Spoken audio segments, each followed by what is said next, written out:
As soon as I mention the name hypnosis, most people immediately go into shock because they don't really understand what it is. They assume that they're going to be in an altered state and somebody else is going to be controlling their mind.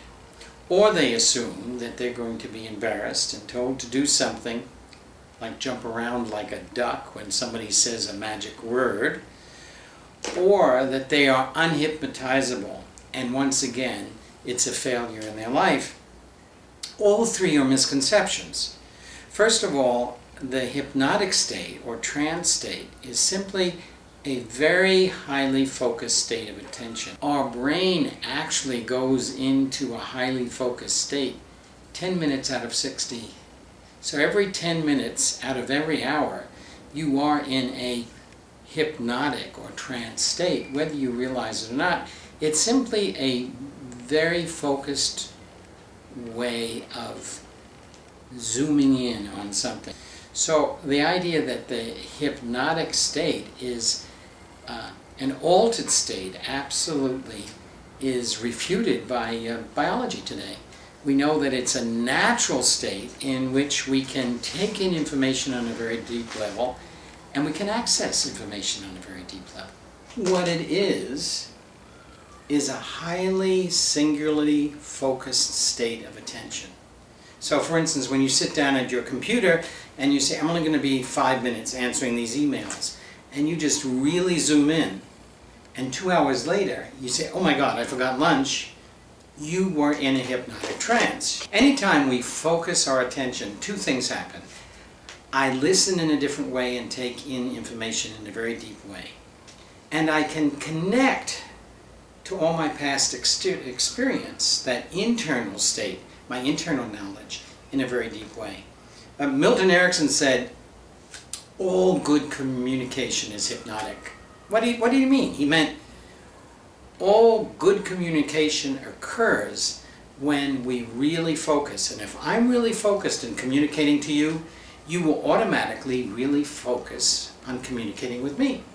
And he developed many techniques to help you and to help me really focus. So for example, just now when I paused, if I pause for less than 3 seconds, you don't even notice it.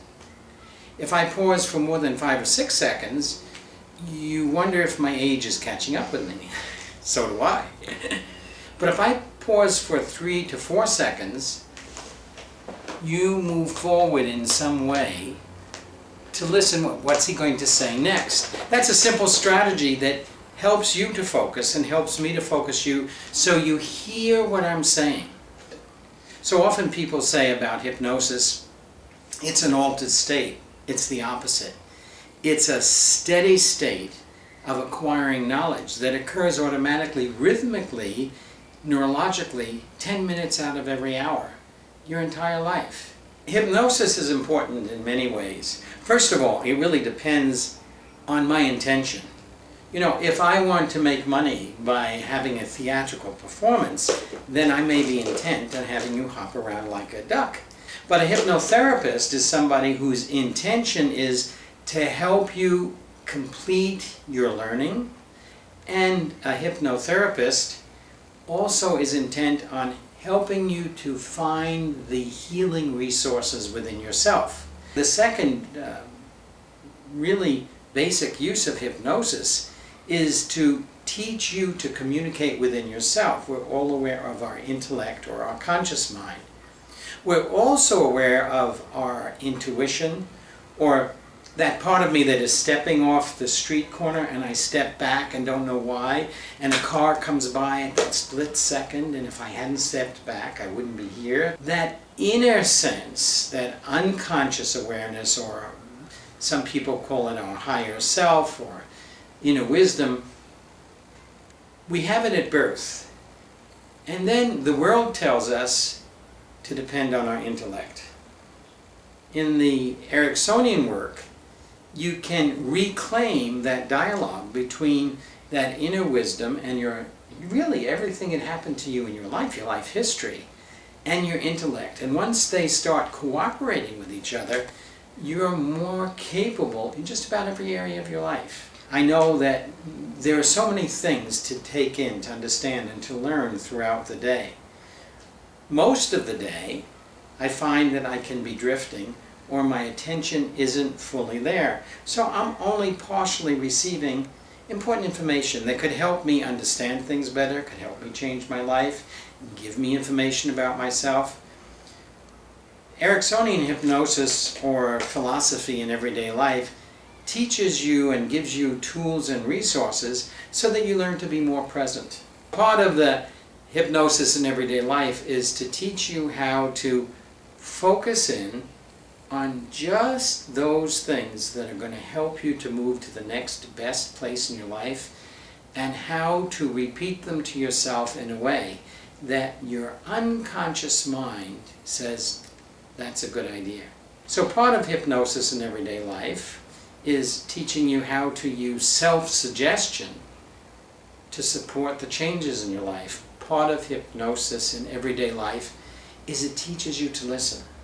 And I believe that this is a powerful tool in business, it's a powerful tool in your personal life, it's a powerful tool in being effective as a person.